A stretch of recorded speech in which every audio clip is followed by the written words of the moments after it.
Good morning. We're going to let people pile in a little bit and we'll get started in just a second.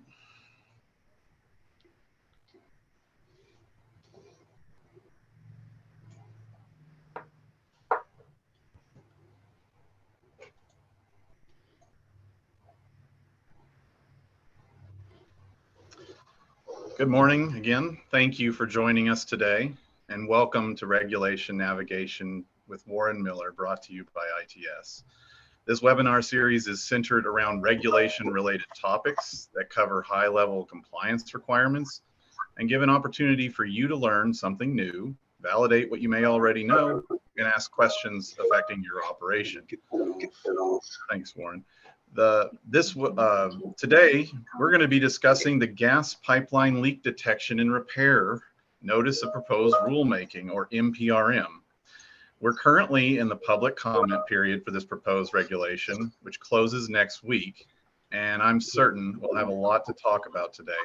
Before we get started, just a bit of housekeeping to ensure this experience is beneficial to all of you. Just a moment. Hi, Mackenzie and Whitney, can you please mute? It says it. Yeah, clicking on it. Thank you. So just a bit of housekeeping. This session will be recorded. As a gentle reminder, the information and views expressed in this webinar series may be opinion and do not constitute legal advice and should not be utilized as your only source of information. So please review the disclaimer on screen before acting on any advice given and seek guidance from legal counsel or other applicable experts if you have particular questions, issues, or concerns. We will have time at the end for you to anonymously ask questions about the proposed rulemaking topic we've discussed. Please type your questions into the Q&A feature in Zoom. You can find that in your menu. Also, we're now offering 0.1 CEUs, or continuing education units, for professional development hours. You may be able to apply that to. After the webinar, we'll be sending out a feedback form that you can fill out and return to us if you would like a certificate for those CEU credits. Hi, I'm Chris Taylor. I'm the VP Vice President of Learning and Compliance at ITS. I'm here to facilitate this discussion. With me, as always, is ITS Regulatory Compliance Specialist Warren Miller. And today, we're also honored to have a guest, Erin Kurilla of the American Public Gas Association, with us. Erin is the Vice President of Operations and Pipeline Safety, who works closely with APGA's members, federal and state regulators, and other stakeholders to improve the safety and reliability of our nation's pipeline infrastructure through sound regulation. She supports the APGA Operations and Safety Committee and the Environmental Task Group subcommittees and much more.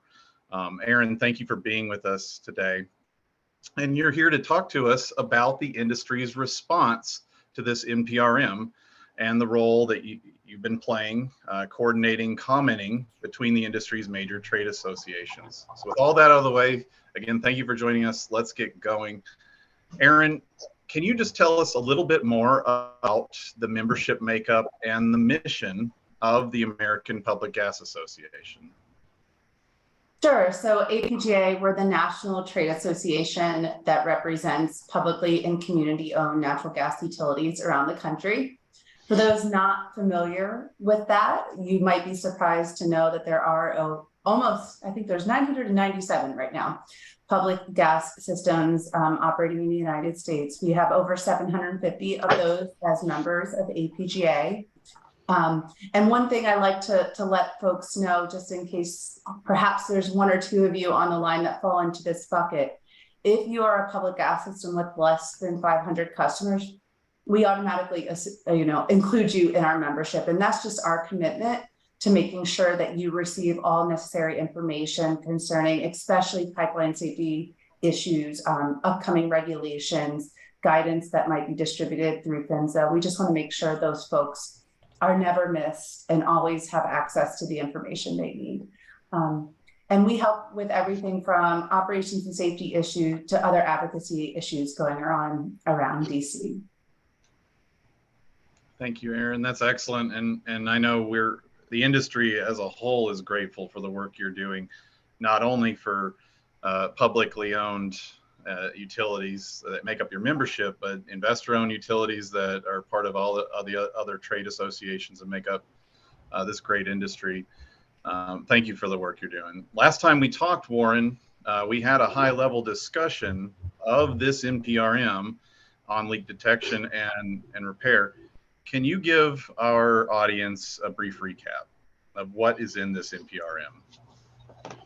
Yeah, Chris, this is the NPRM that's directly related to the congressional mandates that came out in the law protecting our infrastructure of pipelines and enhancing Safety Act of 2020, specifically sections 113, 114, and 118.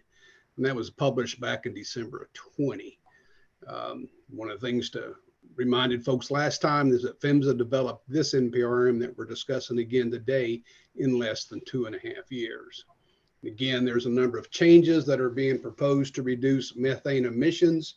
It's affecting new and existing gas distribution, transmission, regulated gathering lines, A, B, and C, underground gas storage, and LNG also. And of course, right now, PHMSA has speculated that it will make the rule effective 6 months after the publication date. And so again, we're in the last week of the comment period that public can comment on this NPRM, and that'll be one of the things we'll discuss later. Yeah, it's really helpful. Thank you. And you know, where can folks go to make these comments?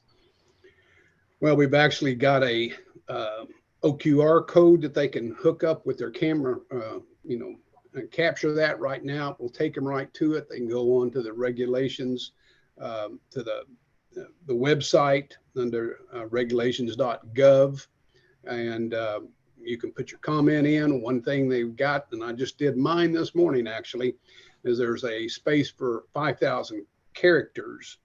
But then there's also a place to upload documents. So in case you run out of room with what you want to say. And it's a growing population. This morning, there was just over 12,000 comments. I think about 4,000 yesterday were received. Wow.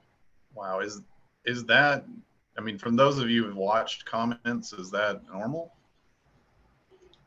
Not at all. This is this is probably going to break all the records if it doesn't break the internet. So, Erin, you have been working with the industry trade groups, the American Petroleum Institute, API, the American Gas Association, AGA, INGA, the Interstate Natural Gas Association of America, others, other organizations as well throughout this commenting process. I'm sure that's a significant amount of coordination and effort required to go through. I mean, it was a large NPRM document in the first place. It's pretty wide scope, but I'm sure it was so much work. Can you pull back the curtain for us a bit? What does the process look like? Like, how do you go about it? Sure. So if I could just actually go back in time a little bit, it really, I believe, this concept of sending in one set of industry-wide comments really started back with, probably even before that, but to the best of my knowledge, I guess, the gas transmission rule is where the industry really started to notice having one industry voice on some of these issues. That really does a lot of things. The most important of which shows PHMSA and other stakeholders just unanimity. Oh my God, sorry. Anyway, concerning where industry stands on these issues. When industry provides multiple different perspectives, it kind of leaves PHMSA in a tough spot to really kind of pick sides. And that's not something they really are interested in doing.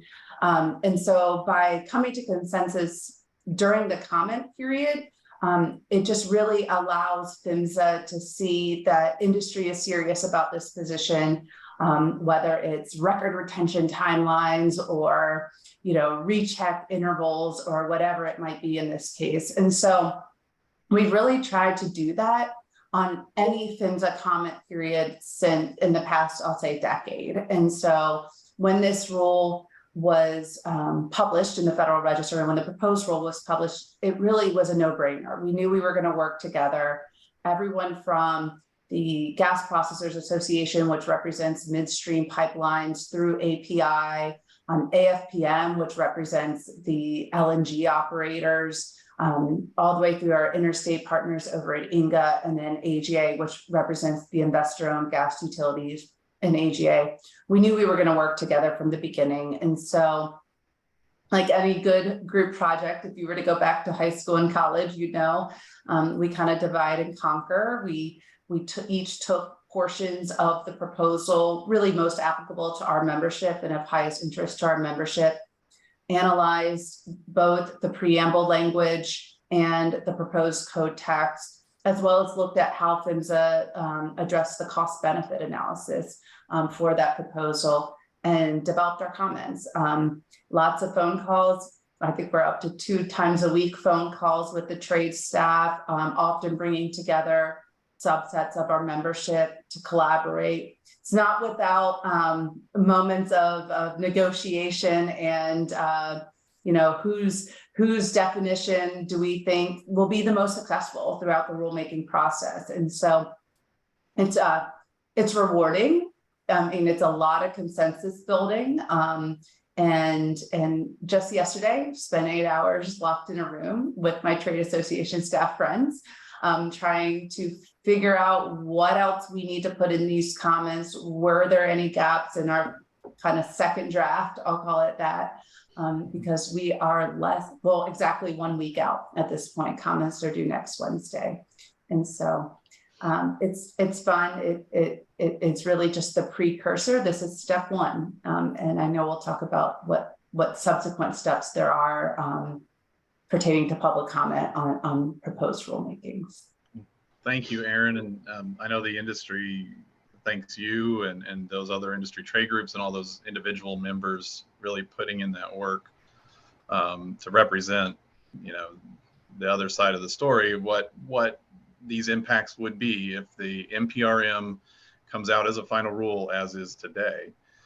What's your role specifically been involved in this commenting process? What's that's been like? I guess maybe what is the American Public Gas Association's portion that you've been commenting on specifically? Well, I try to stick my nose in everywhere where it's welcome, but certainly anything gas distribution related. My friends over at AGA took the lead on some of the larger leak rating and repair sections in the advanced leak detection program sections. I actually took the no small task of trying to address PHMSA's proposal related to one definition for leak or hazardous leak and how that was going to impact really every aspect of the proposal. Also looked at what I call so if you allow me, sometimes when I think about a rule, you think about wanting to uncover every rock, right? And sometimes there's the boulders, right? If the boulders are the advanced leak detection program, the leak rating and repair criteria, the leak survey frequency.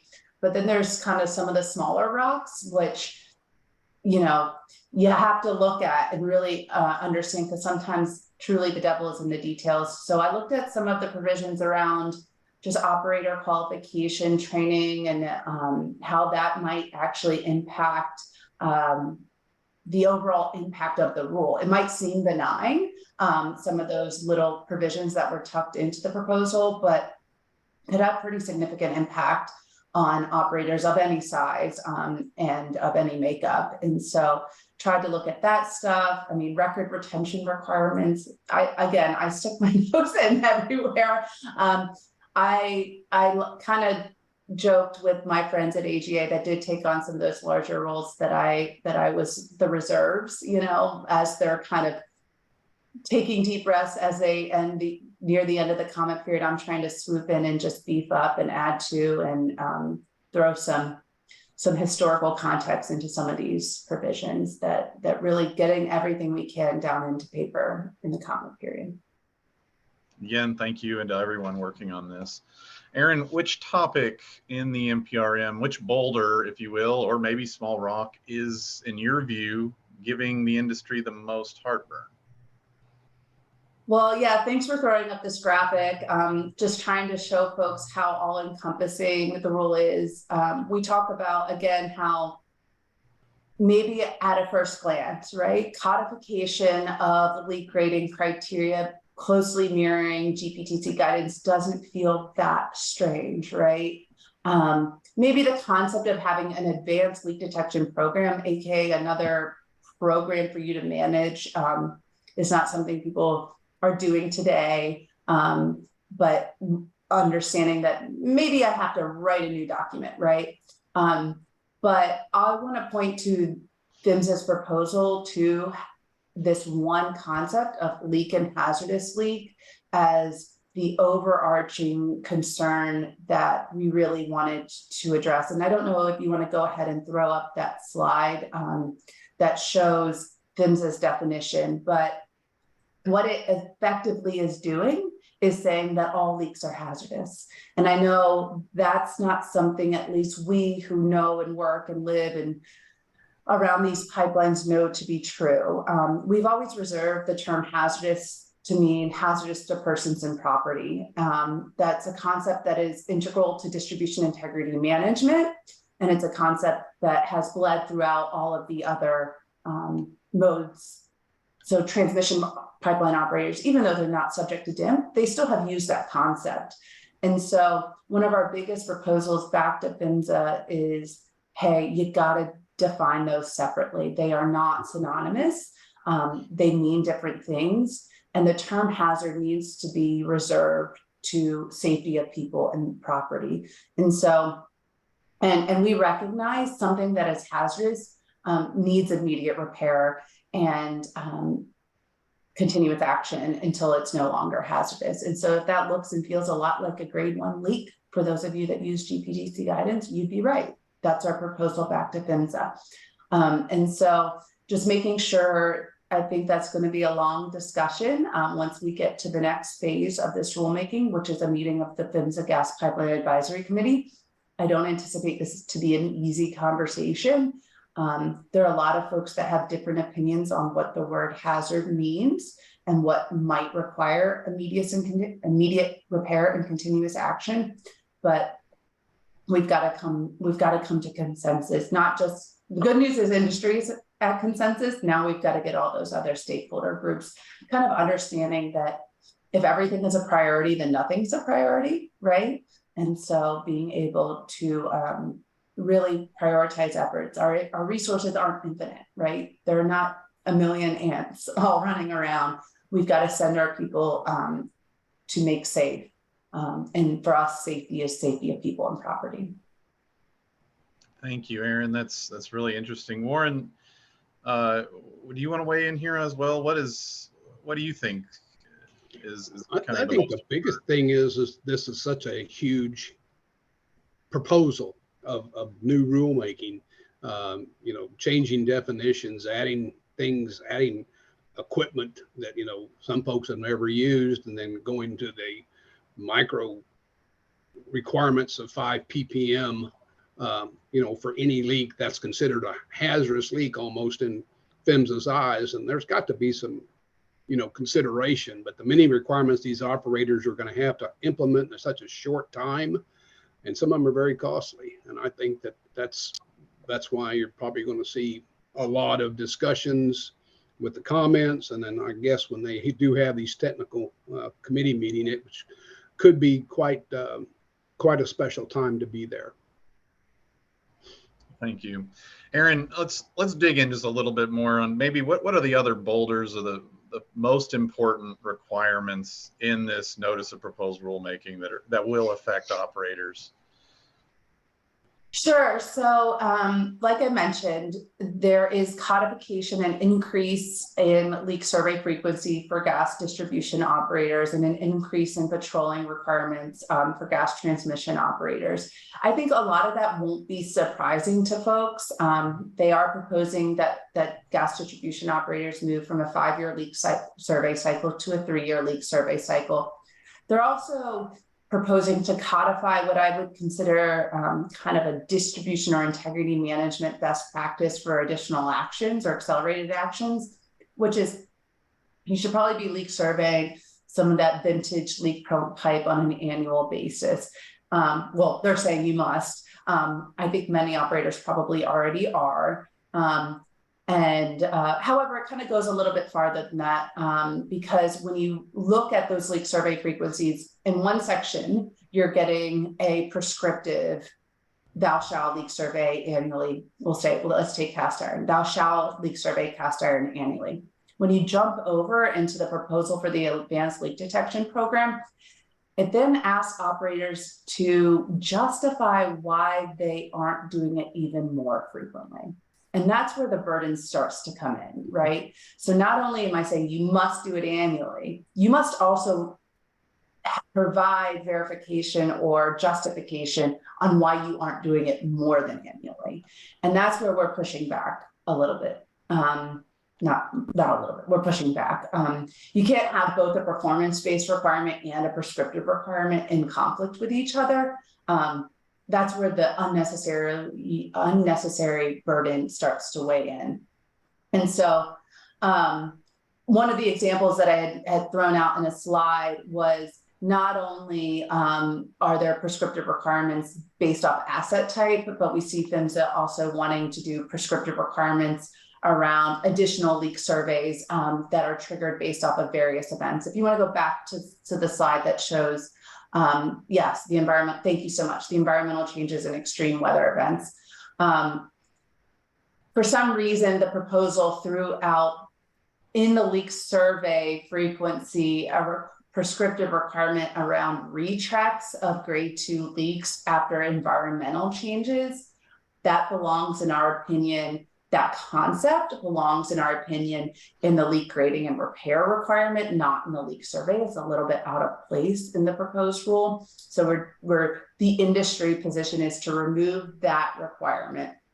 We understand that after an extreme weather event, within 72 hours of the cessation of that event, or whenever it is safe to do so, perhaps an additional leak survey is warranted where there is potential for either extreme weather or where extreme weather or land movement has impacted that portion of the system that is most susceptible to damage.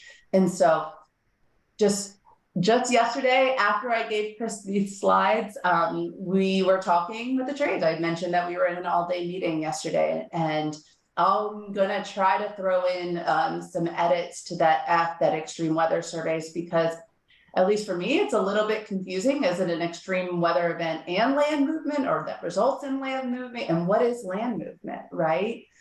We believe PHMSA's intent are earthquakes, landslides, slips, etc. We don't believe in this situation an extreme weather event is annual frost heave, right? That's something that is addressed through integrity management already. How you would do that within 72 hours, when perhaps there might be multiple cycles of that within a calendar year, we think would be a really hard thing, not only for operators to plan for, but also for operators to prove compliance with. And so we want to kind of narrow and make sure. We think we know PHMSA's intent based off of their preamble, but we want to make sure that the regulatory text is super clear so there's no misinterpretation of that. Because, oh, by the way, all of these pipe assets, I guess, that might be susceptible to this are already in that 1-year leak survey cycle anyway.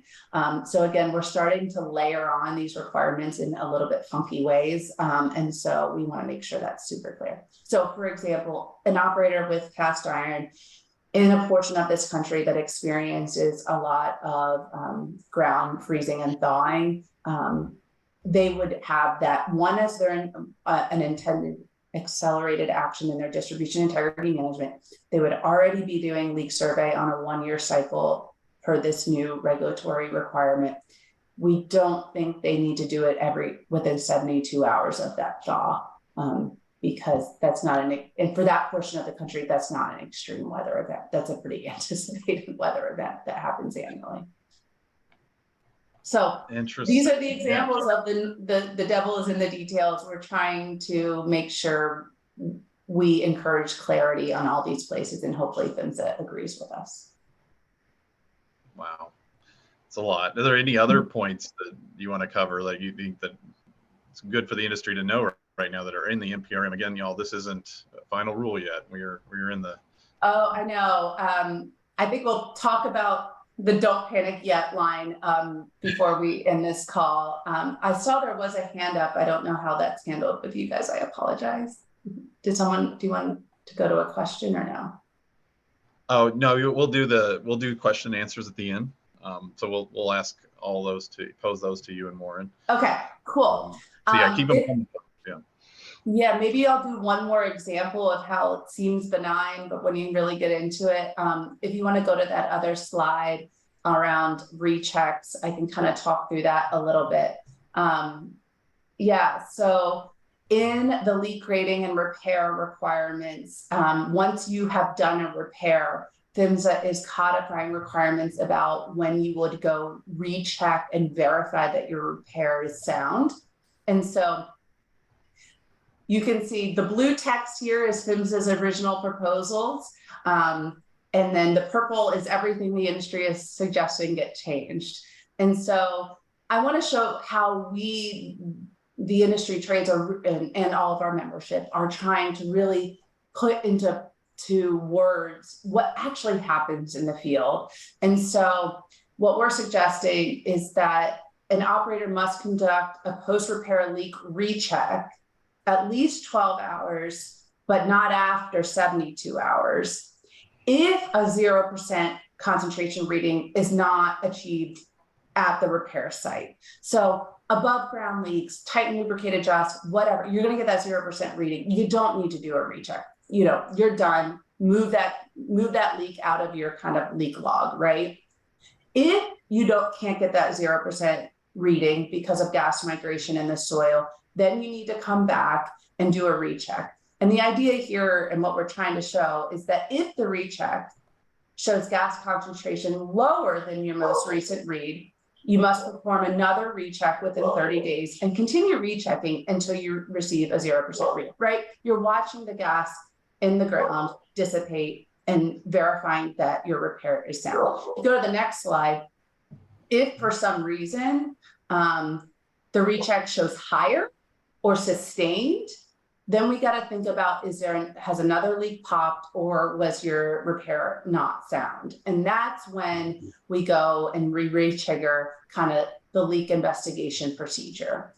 And oh, by the way, part 3 is our post-repair recheck is not required such for adjustment, lubrication, or above ground leaks, a grade 3 leak that occurs in an above ground facility, or repairs on excavation damages, right? Or if the repair or remediation was addressed through a pipeline replacement project, right? So you can see this purple language was not in the original proposal, but why it's so important that we encourage PHMSA to include all those different scenarios, because that's what happens, and that's what makes sense. We're not going to recheck a leak that was removed or remediated through a repair program. That just doesn't make any sense, right? And so anyway, just showing you kind of the thought process between, okay, we know what PHMSA wants. PHMSA wants us to make sure that our repairs worked and that no subsequent leaks resulted from a repair or downstream or whatever in the immediate vicinity of a repair. So that's fine. I think we all agree with that. Some operators are already doing that. This might be new for other operators, but we want to make sure it's practicable and that it just makes good operational sense what the requirements are. Warren, what do you think? Did we get it right? Did we get it close? Oh yeah, no, it's definitely the cost to do rechecks on every single repair that somebody performed. I think that's going to be as harmful to the environment as not. So, yeah. More you have to do. Wow, Erin, that's thank you for those interesting points. You're right. The devil really can be in the detail, and I know that. So it sounds, to kind of summarize, this process is PHMSA has said, I want all these changes, and here's the intent behind them. And then the industry is like, okay, well, if we go with that, how would we even be able to do what your intent is and what we read it? And then now you're looking at like, well, we're already doing a lot of this, some in best practice, some in it's already in code. And so I guess that layered on thing is something you're also looking to smooth out so that it makes compliance easier or I guess more successful and straightforward and easy to, successful to complete. So that's a lot to do. It's involving like a lot of technical contribution, I guess. Erin and Warren, so let's talk. This is an unprecedented amount of comments that we mentioned earlier. I think we polled a couple days ago and there were 8,000 comments. And then Warren, you mentioned there's 12,000 as of this morning plus. Fill us in on, or let's just kind of cover, why is it important for the industry to engage in the commenting period? Erin, we want to start with that? Sure. So we're not going to get, although there's many more than 12,000 professionals in our sector, I don't think we're going to get all of you to submit a comment. So I think we should put the numbers game to the side and really just look at true impact. PHMSA is required to look at the practicability. So hopefully I get this right. I know Warren will check me.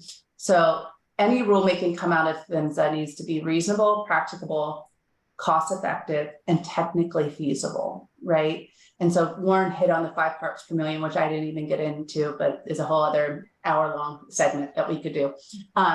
But anyway, I encourage any individual or anyone working within their company or system, whether you are a service provider or a operator or a consultant that supports our operators, to just think about, pick one, right? Pick one aspect of the rule. Think about whether it is practicable, reasonable, technically feasible, and cost-effective for you to meet that proposal from PHMSA. If you do not believe it meets those 4 criteria, describe why. Just pick one piece. You don't have to do them all, because guess what? It is by law, PHMSA has to address all comments submitted to the docket. They can bundle like things together, and trust me, a lot of those 12,000 things are going to be bundled together.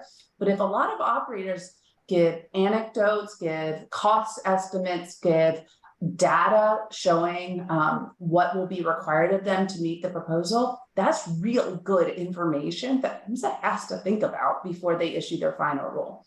And if they don't, they're not following the law, right? And so I just encourage operators, pick one little thing. It can be small, doesn't matter, right? And go ahead and pop that into the docket before next Wednesday. Because I think showing how much the industry, we know other stakeholders care a lot about this rule, and we don't even need to get into why.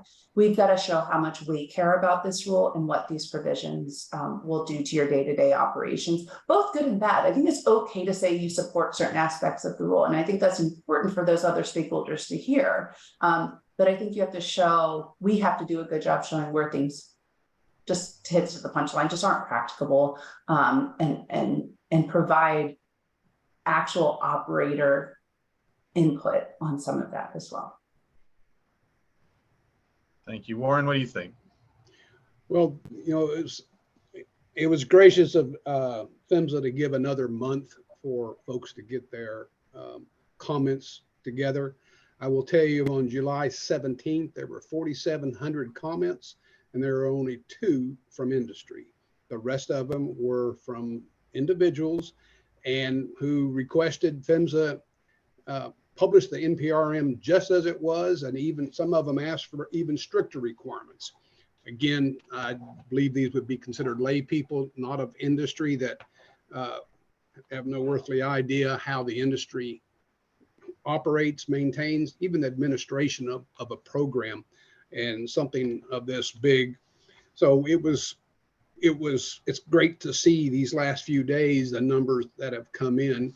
And again, one of the things is PHMSA does have to review these first. So for each section of the code, if somebody has a bone with 629 or 617, you know, one of my things is they put the term failure in there, and on 617E, and they said failure is defined, and they said failure is if the pipe can no longer becomes inoperable. Well, if it has a leak, say it has a corrosion leak, which somebody finds and they repair, but you had to call it a failure before you repair it.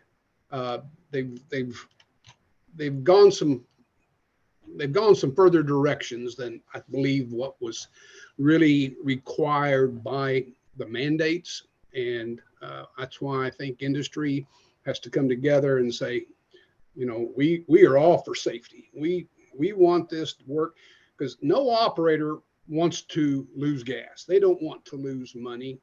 They certainly don't want to endanger the public. You know, the liability, you know, everything that's there.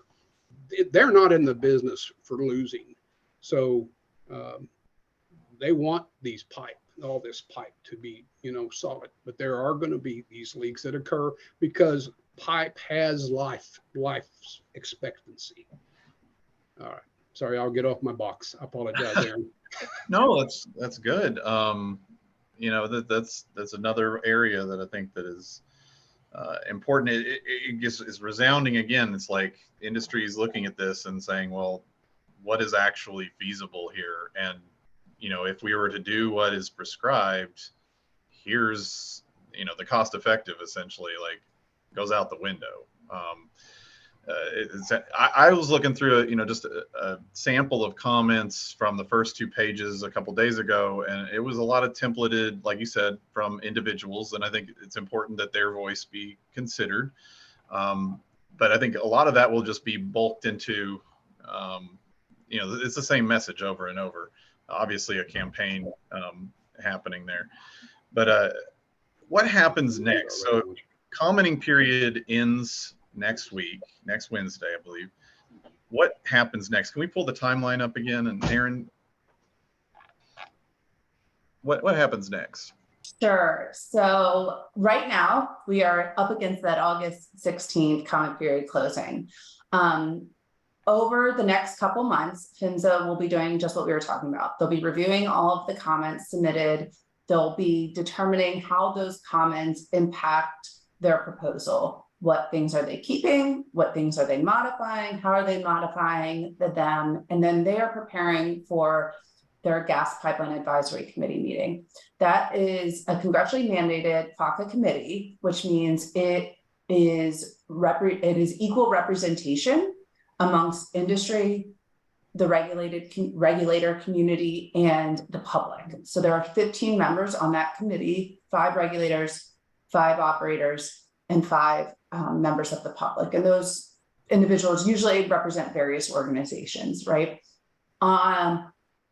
That group will then meet tentatively in late November. During that meeting, it's exciting. If you've never attended one of those, make a trip to DC. It's not for everyone, I'll put it that way, because what it is, it's a group. It takes a special person to enjoy sitting through this. What it is, it's what PHMSA will do is they will present to that 15-person committee and the peanut gallery in the back, which will include myself and all the other industry trade staff.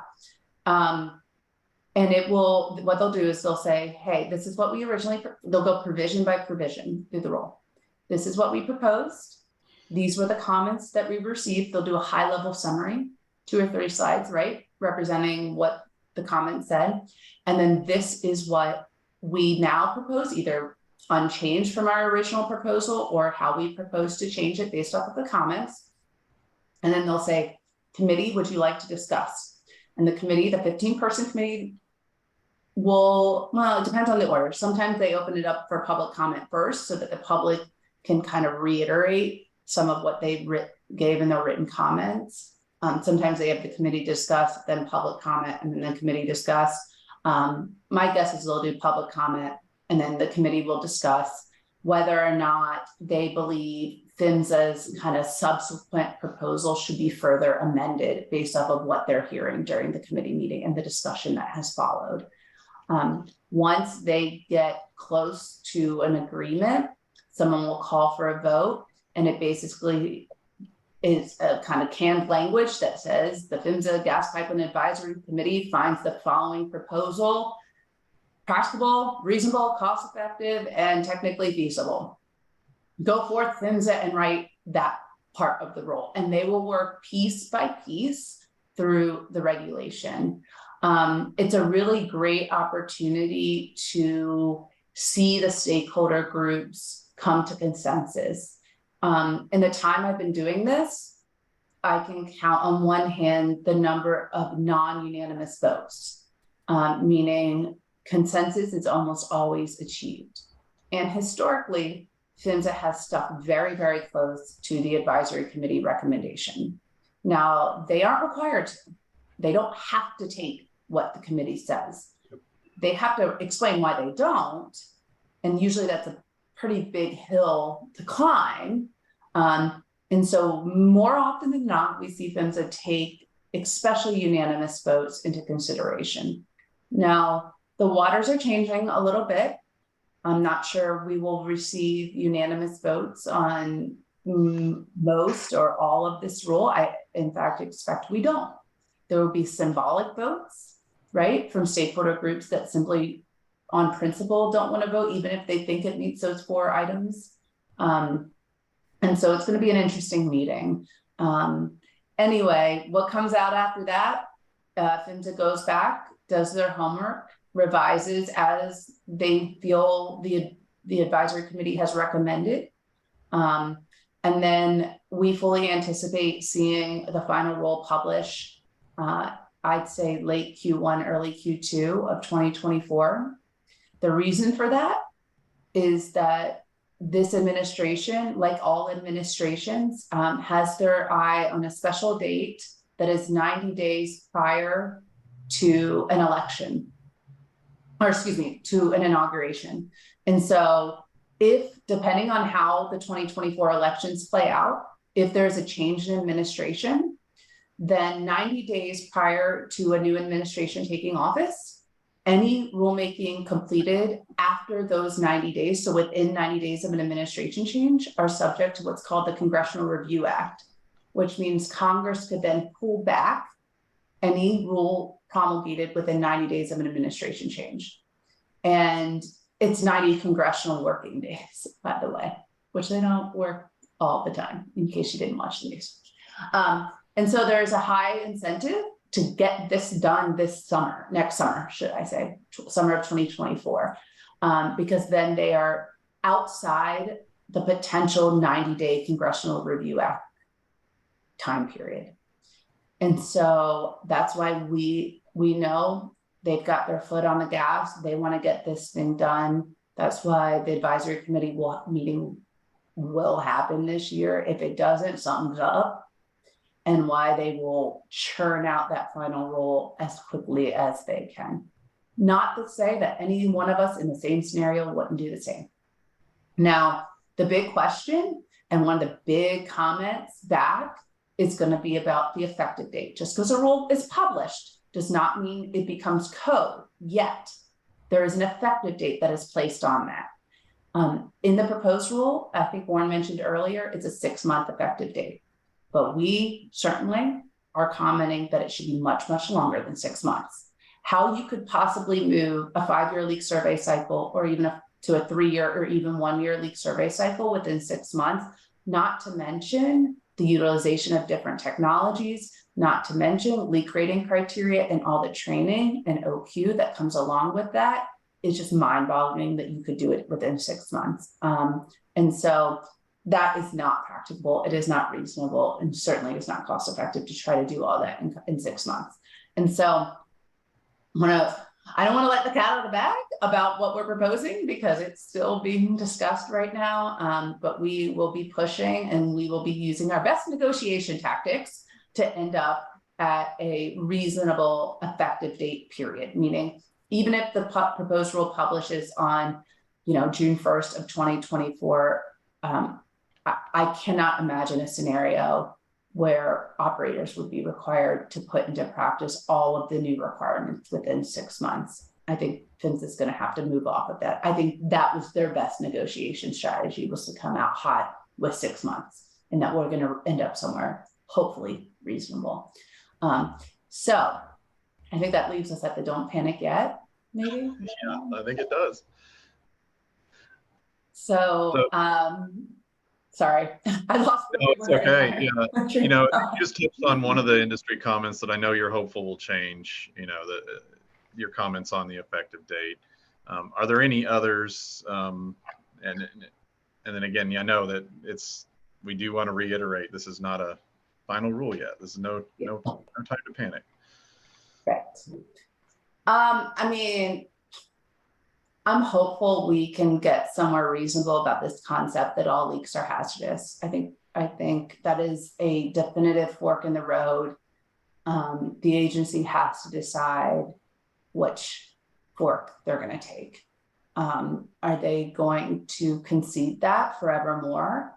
Or are we going to stay focused on safety of persons and property first, and then certainly be stewards of the environment as well while we're doing that, right? I think they can happen simultaneously, but this is the Pipeline and Hazardous Materials Safety Administration, right? And so we hope that stays the focus. And so, yeah, if we can get to reasonable there, if we can give ourselves the appropriate amount of time, and then we can fix, enhance, improve a lot of these provisions within, I think we can end up in an okay place. Thank you. I've heard you recently describe yourself when you're navigating in the past decade that you've been working with these notice of proposed rulemaking, the rulemaking process, you usually have rose tinted glasses on. You're very optimistic. Does that remain here? How optimistic are you? Yeah, it's the first time I'm really taking a deep breath. Like I mentioned earlier, the waters have changed, right? We're in a different era. What traditionally was a discussion around how do we enhance safety of the pipeline system, ensuring the safety of our employees that work on it and the people that live around it and our customers, from that kind of immediate perspective, it's changing. And we've got to learn how to navigate in these new waters where environmental stewardship is held in some situations in the same exact regard as that safety of persons and property. And so it's just a new battleground, I think. And this is our first rulemaking where we're navigating through that. And so it remains to be seen. I hope truly that, and when I say sometimes industry, I think of everybody, right? I think of the operators, the trade associations, the vendors and service providers, the tool manufacturers, and our regulators. We are one industry whose job is to keep the gas in the pipe, right? It's all of our jobs. And so I hope that, and I know probably all of you on the line are like, yeah, it's wild that we don't have leak rating criteria in federal regulation. It's probably about time for that, right? Yeah, it's wild that, maybe it is time for grade 3 leaks or, to be repaired under some timeline, right? And so I think that there is consensus on that. And so I hope we don't throw that out in the name of, kind of extreme perspectives on what is a hazardous leak.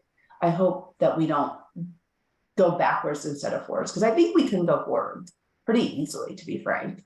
And so I just hope we can keep that focus in mind. Well, you managed to still have optimism. That's I think that's great. Thank you for that. So it's a waiting game, right? Besides, go comment. Everyone go comment. You have till next Wednesday. Attend GPAC. It's going to be a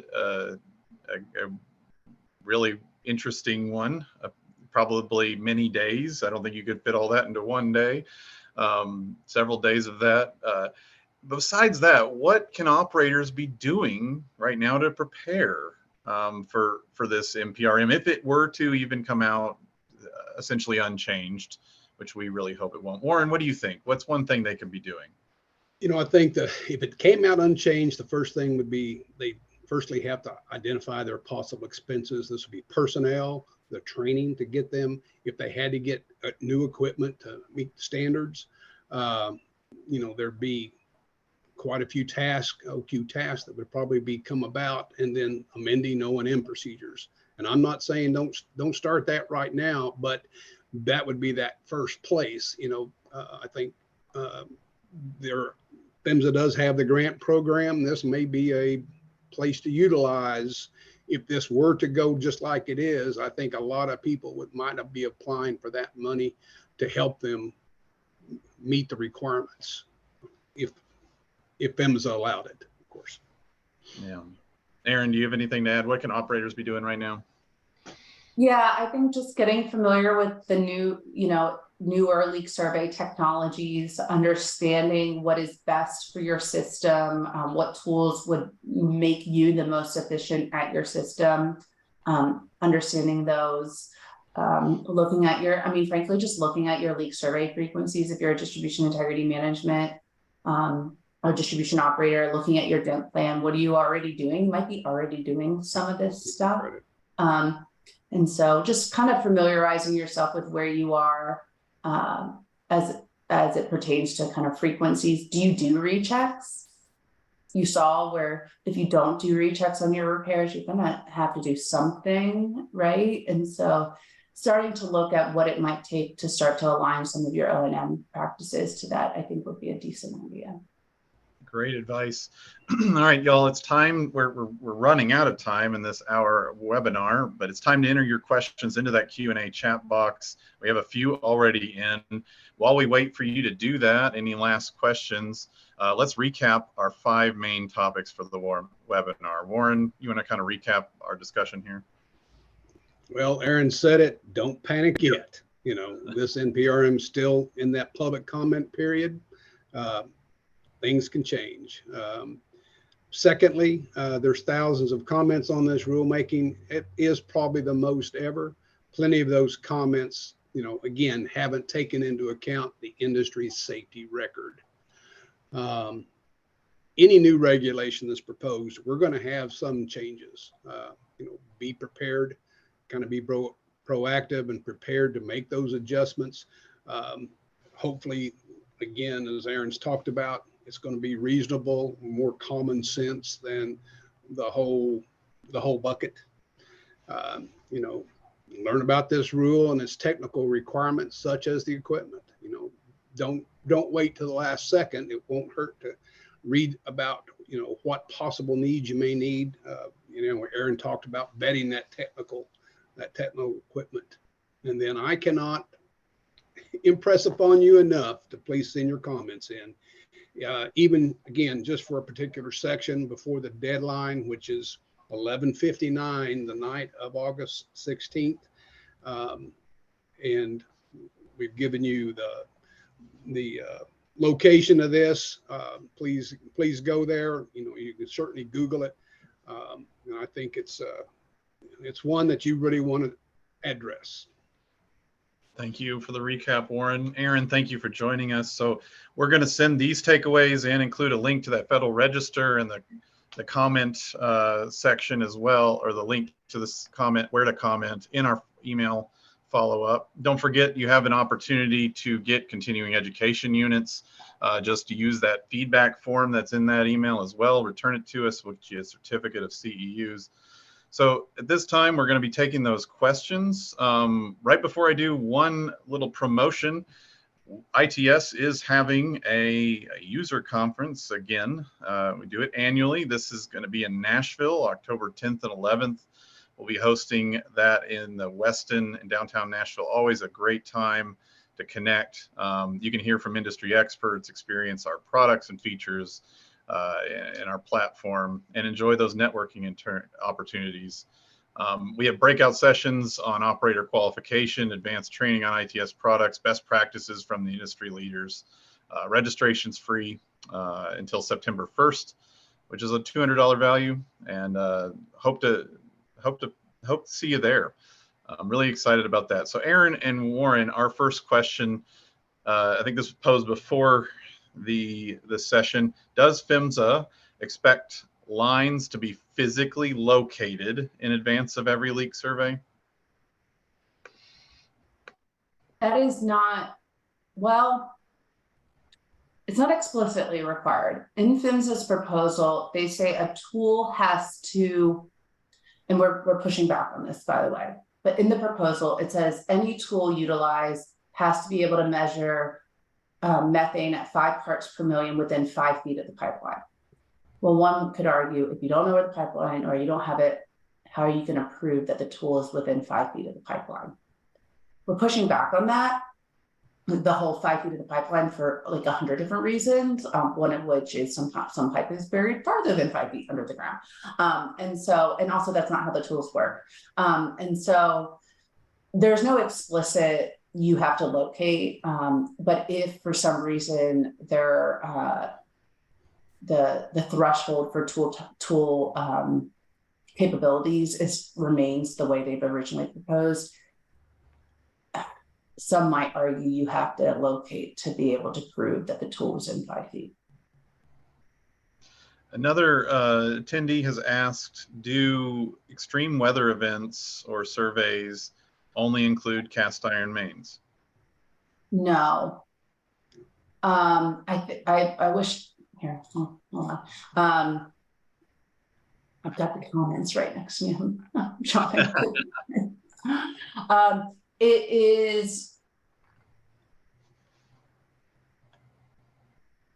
no, not just cast iron. Sorry, I wanted to reread. Sorry, guys, yep. There's a lot in here. No, it is, it just says leakage surveys must be performed after extreme weather events and land movement with the likelihood to cause damage to the affected pipeline system. And so the concern there, and why I brought up cast iron and frost, is absent a little bit more clarity. Someone might argue that frost heave is a, quote, extreme weather event that has the likelihood to cause damage to a cast iron line.